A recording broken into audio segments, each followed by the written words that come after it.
Beyond Reason Radio.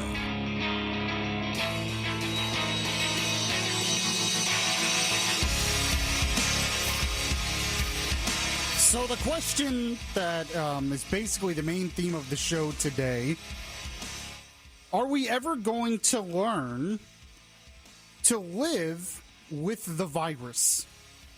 Or are we just going to continue shutting down until we have a vaccine? I mean, this is the question I have had since the beginning, and I ask, people are probably annoyed that I keep asking this, but I'm asking it again.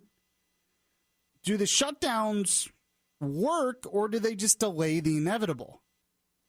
Are we just going to shut down until there's a vaccine? Are we going to have back and forth shutdowns? Or are we going to actually learn to live with the virus somehow? I don't want people to die. I don't want more people to catch it. But what is your solution other than just shutting everything down? What is it? And is the left now promoting herd immunity? Wait, what? What are you talking about? I will tell you in just a second. And we have a lot more to get to on the show as well. This is Beyond Reason Radio. I am your host, Michael Yaffee, your voice of reason in a world that is beyond reason. We're on until 8 p.m. tonight, right here on News Radio WFLA Orlando, a special Tuesday edition of Beyond Reason. Of course, if you ever miss the show, you can catch the podcast anywhere podcasts are available. I know sometimes it switches days, so the easiest way to catch up with the show is subscribe to the podcast on the iHeartRadio app, or you can follow me on Facebook at Beyond Reason Radio or WFLA Orlando. I'm Michael Yaffee. Or follow me on Twitter as well. Coronavirus is the big news. We're going to go over the latest stats that came out today, the breaking news, but also some other things as well, because we have to get perspective on this. It's so hard to find perspective, I know, but that is one of the main goals of Beyond Reason Radio, of course. And one person who always brings an interesting perspective is in the control room once again, Mr. Tom Benson. How are you, sir? Socially distanced from you with triple pane glass windows. But, you know, that's for other reasons. Oh, okay. Well, you know what a lot of people think, how long we're going to have to live with this virus. You know. I was wondering why you were smiling back there when I said this originally. November 3rd. Things will change on the 4th. Yeah, all of a sudden, we need to open the schools. We need to reopen the economy. And Mr. Biden's the man to do it. Yeah. Right. So I do want to go over some of the numbers real quick when it comes to what we're seeing in Florida. The latest numbers as of today from the Florida Department of Health show that there have been 291,629 cases statewide. That's resulting in 4,409 deaths total. That is an increase of 9,194 cases, which is down from some previous days, and 132 deaths, which is the highest jump, I think, that we've ever had in terms of this. Becoming the that's the highest number we've ever had. Becoming the biggest single-day jump in deaths yet. The previous record was on July 9th with a single-day jump of 120 deaths. So it's not good because the death rate has gone up. Hospitalization rate has gone up. But it's nothing like they saw in New York. Yet, Governor Cuomo up there is basically taking a victory lap, is basically acting like he single-handedly defeated the virus. And the left, and many in the media, are praising him Absolutely. for this. Now, that brings me back to the question I just asked. Does that mean the left is promoting herd immunity? Because that's basically what happened in New York, and New York City especially. It was nothing Governor Cuomo did. I mean, it might be they shut down for a while, but they had 32,000 deaths in New York. What happened in New York was the opposite of what we wanted to happen.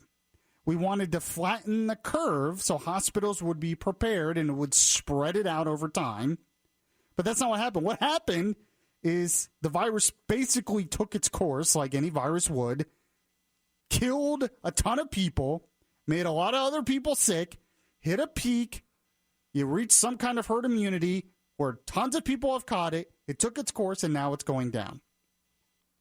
So does that mean that all these people that are praising what's going on in New York, praising Governor Cuomo, praising what happened in New York City, are they basically promoting herd immunity?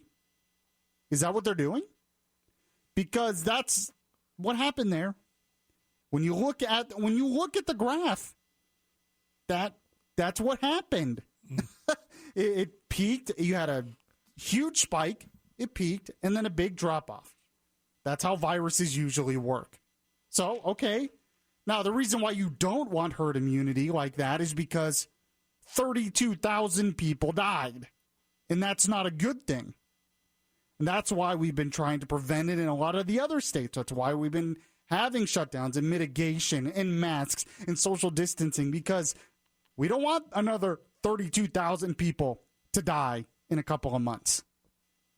But apparently, the left all of a sudden thinks, oh, this is great. Governor Cuomo did the right thing. He has this poster that he put out. It's like an artist painting rendering of this, which you can find pretty much anywhere now.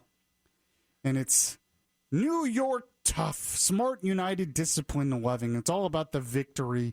Wake up, America. Forget the politics. Get smart. Love wins. And it has, it's just this artist rendering of different things going up the curve and down the curve. Tell the people the truth. They will do the right thing. Phase 2. And it makes it seem like, oh, they did the right thing. They got through it because of all the steps they took. No, maybe you got through it because the virus took its natural course, killed a ton of people in its wake, and now it's just passed. By the way, I have audio of Governor Cuomo up there talking about this, talking about how great New York's response was, how great his response was. Here's what he said. What we went through and what we did was historic, because we did tame the beast. We did turn the corner. We did plateau that mountain, and then we came down the other side. And they will be talking about what we did for decades to come. Well, I agree with you on one thing. It was definitely historic. You had a historic amount of deaths in the state. And it wasn't much of a plateau. It was a spike until it just couldn't spike anymore, and then it just dropped. It wasn't, are we sure it was because of your great response of putting people back in the nursing homes, not cleaning the subways, not acting soon enough? The mask thing is fairly new. You can't say masks is what caused the spike to go down. So does this mean that we should have herd immunity? Everyone loves Governor Cuomo and what he's done. He basically just did herd immunity. Now, believe it or not, one person actually called him out on this. This might be beyond reason in and of itself, but Jake Tapper on CNN. What? Of all people. CNN? I know. We'll see if he's fired tomorrow. Jake Tapper on CNN actually called him out for putting out this poster, this painting of how great he is and taking a victory lap. Here's what Jake Tapper said. New York's Democratic Governor Andrew Cuomo seems to be on something of a victory tour, congratulating the state and himself for defeating the virus, even selling this poster, which shows his state getting over the mountain by bringing down the curve during the 111 days of hell, as the governor put it. The poster includes references to his daughters and a boyfriend, little inside jokes. There are no illustrations, however, of the more than 32,000 dead New Yorkers, the highest death toll by far of any state. No rendering on that poster of criticism that Governor Cuomo ignored warnings, no depiction of the study that he could have saved thousands of lives had he and Mayor de Blasio acted sooner. No painting there on the poster of his since rescinded order that nursing homes take all infected patients in. Wow. He's exactly right. So history says, Cuomo talked about how history will judge what New York did. Yeah, it'll judge it all right. I'm just not sure you'll like how you will be judged. Well, now that they won the battle against the virus, they can turn their attention to the mayhem in the streets of New York City. No, don't be silly. No. Defund the police. Abolish the police, Tom Benson. Duh. By the way, what they're talking about doing next is preventing people from different states to enter. Oh, sure. They want New York City. They have to go through a screening process at airports now. And if you don't answer the questions right, you get I think it's a $2,000 fine. Now, I don't understand. I thought that was unconstitutional. You know who said it was unconstitutional? No, who's that?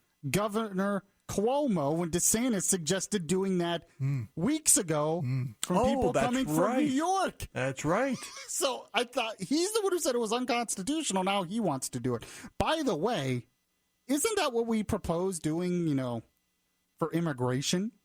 Maybe having a immigration process where we don't just let everyone in? Good point. The reasons for doing that? Yeah. So does this mean Governor Cuomo's a racist now? Of course. Or he's going against the Constitution? He's a Democrat.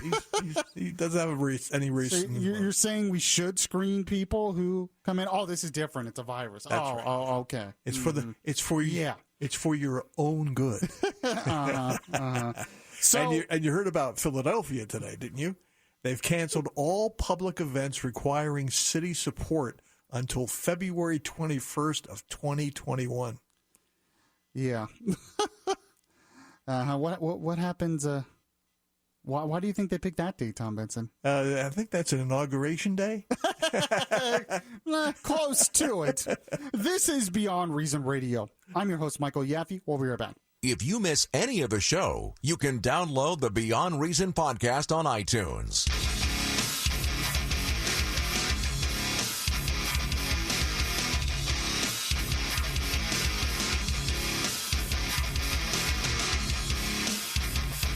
The voice of reason in a world that is beyond reason is back now. So there is a big debate going on in Central Florida, really across the country, about reopening schools. And I got to tell you, I never thought I would see the day when conservatives were begging to get their kids back in public schools and leftists were begging to keep them closed. Yeah. I mean, if you want to talk about bizarro upside down world, that's it. Now, I agree with DeSantis. Why not have options? You can open them as safely as possible. Now, evidence shows that kids don't really get affected by the virus too much and are not really carriers of the virus. They're not causing other people to get sick from it.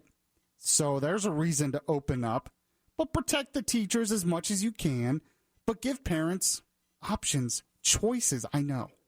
Choice. Nobody wants choices and nobody wants freedom anymore, but give them options. I think that's a good thing.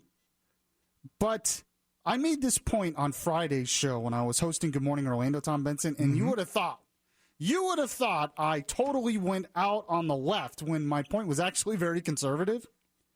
I actually pointed out that this failure of distance learning says a lot about our society. Because in order for distance learning to actually work for students, parents have to be more involved. They have to be. Conservatives like me have been complaining for years that parents are not involved enough in their kids' education. They just expect them to get it all from the government. They send them to school, they take care of it, they come home, you don't have to worry about it. Glorified babysitters. Exactly. Yeah. Now, you have to be more involved as a parent. I merely suggested that maybe this is more evidence that parents should be more involved.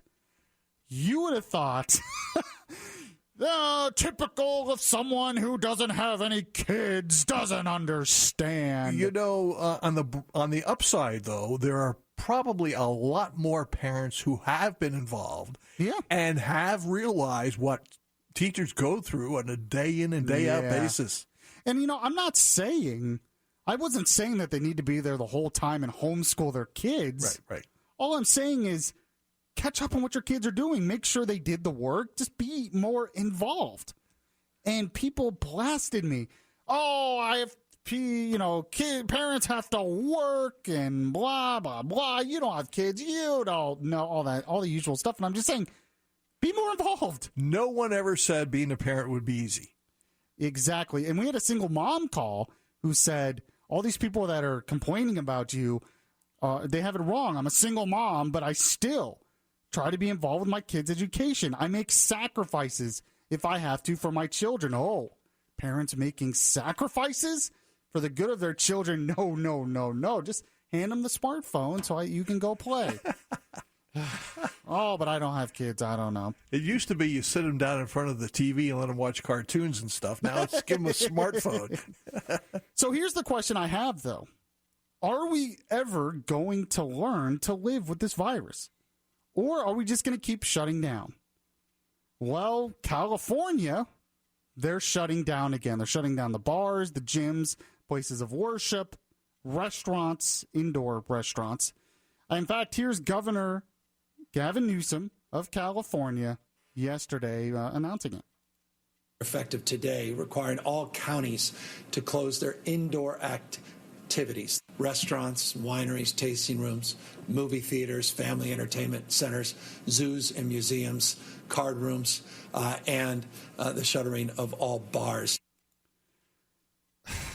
So are we just going to keep doing this until there's a vaccine? And what's amazing about California's not getting as much attention. Everyone's saying Florida's the epicenter, Florida's the worst. Wonder why that is. Yes, let's see. California, a Democratic governor. Yeah, Democrat Florida, a Republican governor. Yeah. And might have something to do with it. It's stunning to me. California never really opened up fully. California closed earlier and stayed closed longer. Even in Florida, the place that it's really spread is Miami, in Miami-Dade County. Miami closed earlier and stayed closed longer. So all of these people that are blaming the reopening for this, I think you need to check your facts again. To say merely, it's just the reopening. We need to shut down because shutdowns work. Apparently, they didn't work. We shut down, we opened up again, and everything spread. What's interesting, though, is when did Florida start reopening? Florida started reopening the beginning of June. Mm-hmm. That was their phase 2. We're in the middle of July. You're telling me it took a month and a half?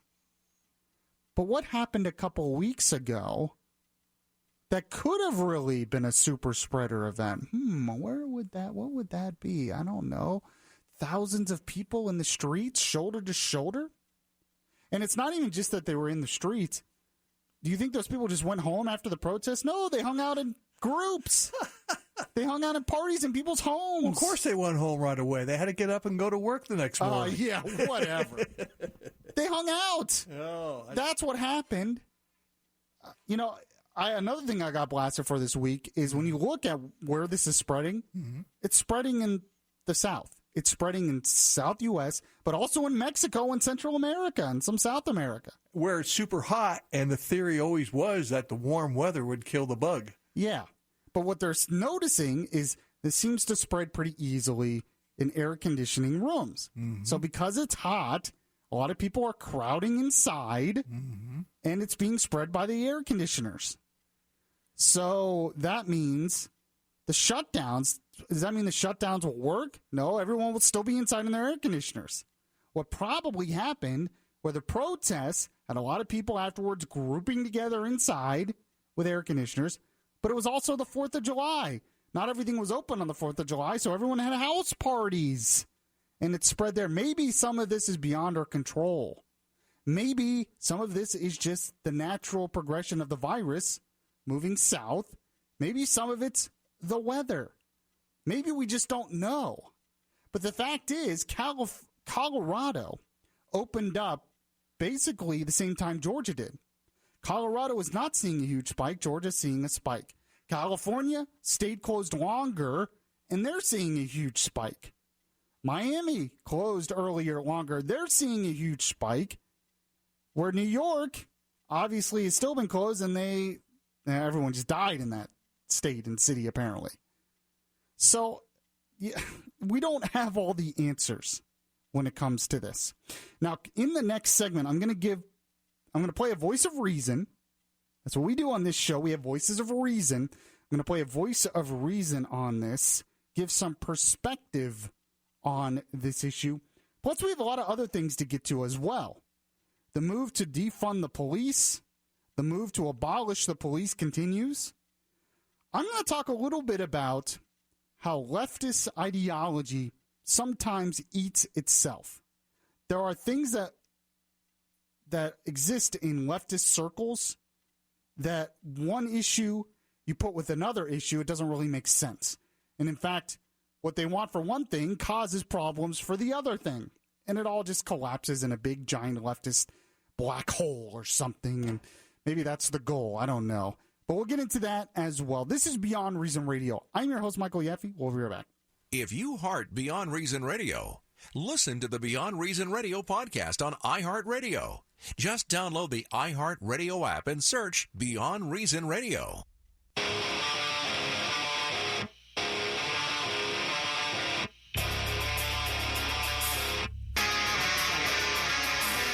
The place where we talk faith, culture, and politics.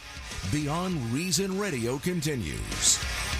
Yes, we are on till 8 p.m. tonight here on News Radio WFLA Orlando. But if you ever miss the live show, you can catch the podcast on the iHeartRadio app or anywhere podcasts are available. Just search Beyond Reason Radio. We're also on Facebook Live as well. You can like the Beyond Reason Radio Facebook page. The video is always up there, so you can catch it later. So I'm going to play, when it comes to the coronavirus, the spread of the coronavirus, I'm going to play some voices of reason here. And the first one is actually kind of surprising, because I'm asking the question, do we just keep shutting down, having rolling shutdowns until we have a vaccine? I mean, it's basically what they're doing in California now, where they're just shutting down again. How long do we keep this up? And does the economy ever really recover from that? Or are you just going to start having masses of people dependent on unemployment for years on end? You want to talk about a permanent welfare state? That's a good way to create it, because that's what's happening. That's why everything hasn't completely collapsed yet, because they're basically just writing unemployment checks to sustain things. That can't last forever. But one person who actually got it right, believe it or not, is our own mayor here in Orlando Mayor Buddy Dyer. He was on Good Morning Orlando last week, and he said something that I completely agree with, and I've played it a couple of times on different shows. I want to play it again because he's right. We'll see if he actually sticks to this, though. That's the real question. But here's what he said. We have to learn to coexist with this virus, because I don't see a vaccine coming anytime soon. And Dr. Pino said it pretty well one time. We can't ping pong back and forth between being open, being closed, being open, being closed, because we could do that forever if we don't have a vaccine. We could relax the rules and go to full capacity at restaurants and then be at 1,500 positive tests and have to roll back. So I'm just imploring everybody to do what we can as our civic duty, is to protect each other, protect the businesses. Exactly.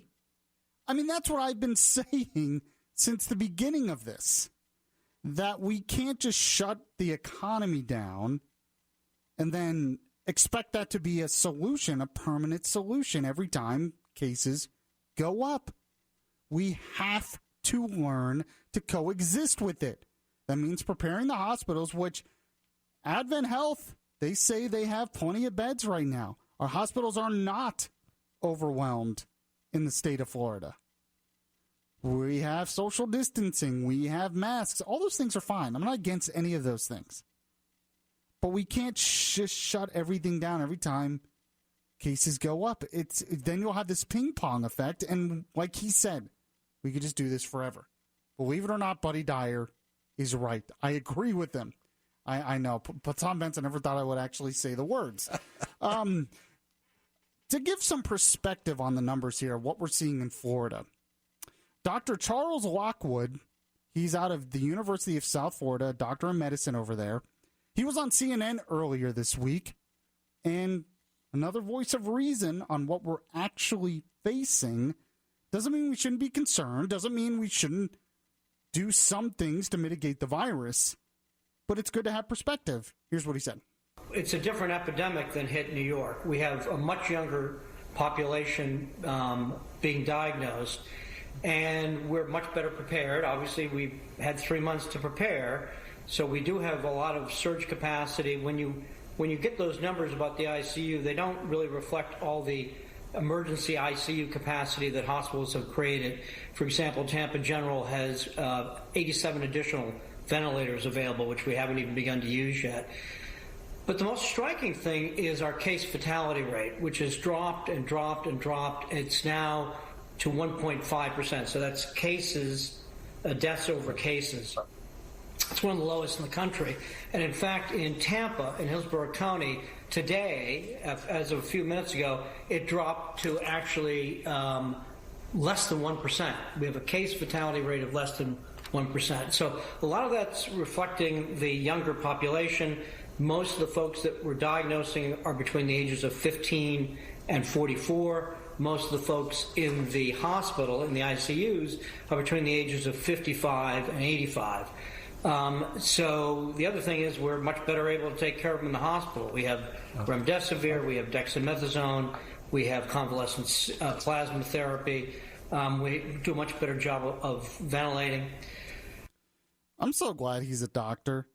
I mean, if I got sick, I would want him to be my doctor because he's just giving you the plain truth. And he's not just fear and panic and we need to shut down again and yada, yada, yada. He's just saying, look, let's give some perspective on what's going on here. The case fatality rate's actually very, very low in the state of Florida. Now, deaths are going up, but the case fatality rate overall is still very low. It's good news. Now, he also says here why he's not as pessimistic as some. The other thing that is driving the case is clearly it's spread because of the test positive rate. But we did 143,000 tests on Saturday. When the governor 8 weeks ago said that we were going to triple the number of tests done per day in the state from 10,000 to 30,000 a day, people thought he was crazy. We did 143,000 tests on Saturday. So that will drive up cases because we're picking up the pre-symptomatic and the asymptomatic cases. But, you know, we are spreading. There's no doubt about it. Like the test positive rate had been at 3% at one point, and now it's at 11% or so. You know, the Orlando Sentinel has an editorial today blasting DeSantis. They have the title says, DeSantis should lead or get out of the way on coronavirus. I saw that. Just continually blasting. Now, what do they want him to do? What about what Dr. Lockwood just said there? We thought we were going to be around 30,000 tests a day at this time. We're at over, what did he say, 100,000? 143,000 last Saturday. And 43,000. A lot of that's because of the work of Governor DeSantis. Governor DeSantis did shut down and then did a slow reopening. Governor DeSantis has worked with the hospitals. What else do you want him to? They're going to blast him until we have another shutdown. That's what's going to happen here. Really. And, he didn't do a statewide mask order. The thing is, there's some on the left believe leadership is just government control and taking away your freedoms. Oh, we need to hurry up and take away your freedoms, and that's what true leadership is. The fact is, the difference between a lot of these Republican governors is they're not in a rush to take away your freedoms. Taking away your freedoms should be a last resort.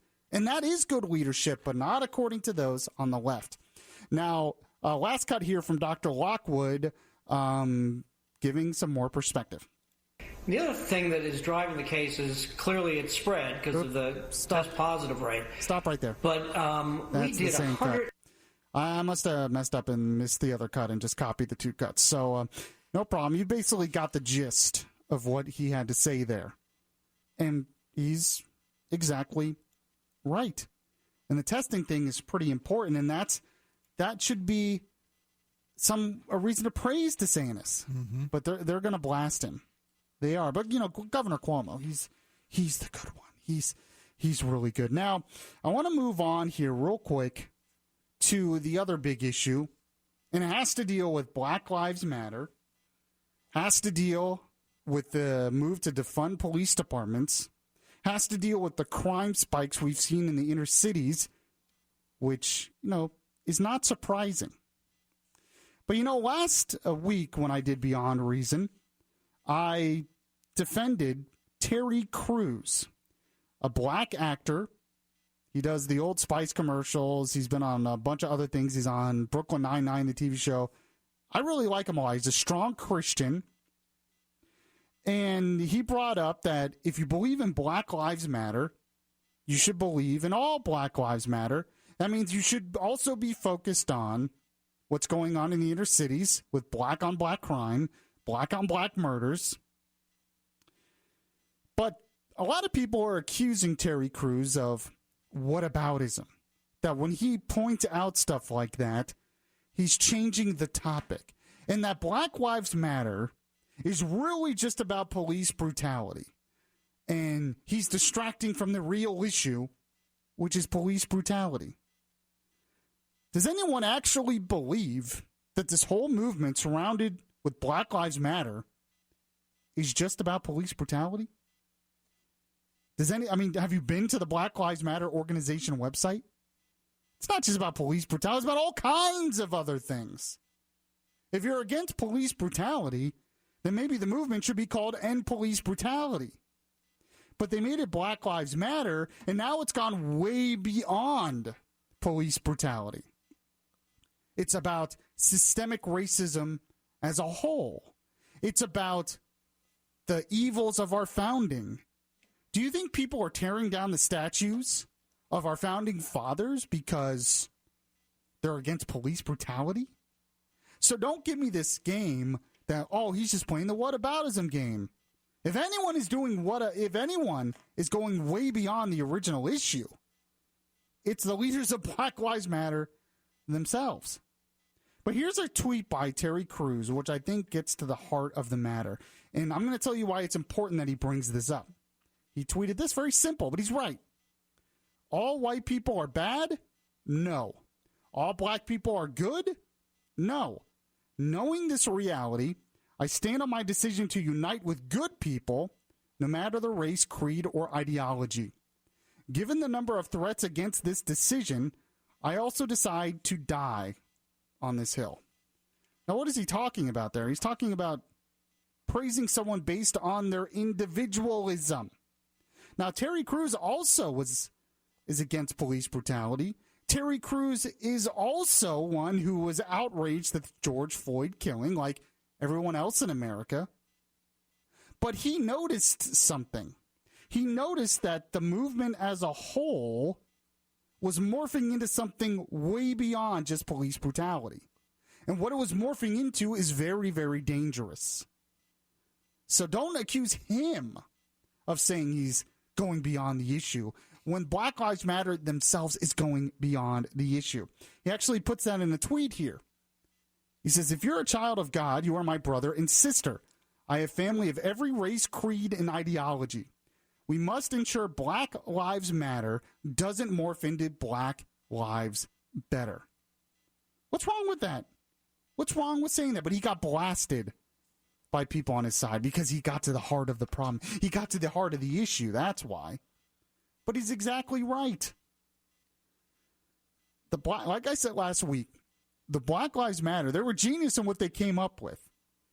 Because it really should have been, if it was about police brutality, the hashtag should have been Stop Police Brutality.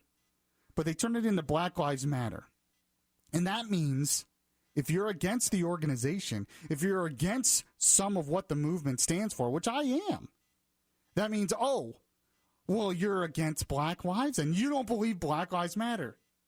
No, that's not what I said, but they crafted that way on purpose. The fact is, one of the biggest problems I have with the hashtag Black Lives Matter is it is based on the notion that a majority of people in this country didn't think Black Lives Matter. A majority of these people in this country thought, no, police brutality was okay and Black lives don't really matter. But that's not true. It hasn't been true for a long time in this country.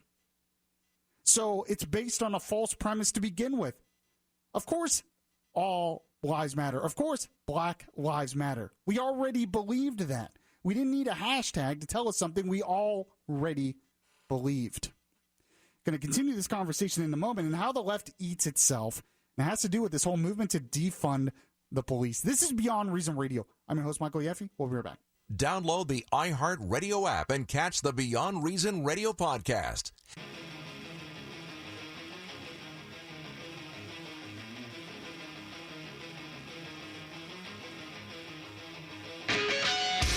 Your safe space for conservative thought, not for political correctness. Yaffee is back right now. There was a great article in the National Review today by T.S. Fury. Awesome name, by the way. T.S. Fury. Sounds like a sportscaster. Right? T.S. Fury. Or a wrestler. Well, yeah. WWE or something. There you go, yeah. But he makes a good point. Here's the title of the article is Gun Control's Black Lives Matter Problem. And basically the article's about, I'm not going to really read it, but basically talks about the hypocrisy with saying in one sentence you want to defund police or abolish police, and then in the next sentence saying you want gun control. How can you have both things? Because in order to have gun control, you have to have police to enforce the gun control, do you not? Who is going to enforce all these new laws that you want to implement if you're a leftist? It doesn't make sense. The fact is also they say, well, you don't really need a gun because the police will protect you, right? But then you want to defund the police and you want to abolish the police. And the big problem is the police are minutes away. If you got a problem in your house or somewhere right away, you can't wait. Well, yeah. And that's true. And we could get into the whole gun control debate and the Second Amendment. But the overall point I want to make is that they can't align. Leftist ideology always eats itself. It's like, for instance, when they point out that wages are low in some areas.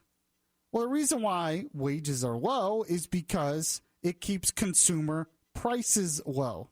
So wages don't have to go up too much because the prices of things are a lot lower, except when it comes to schooling, housing, and medical care.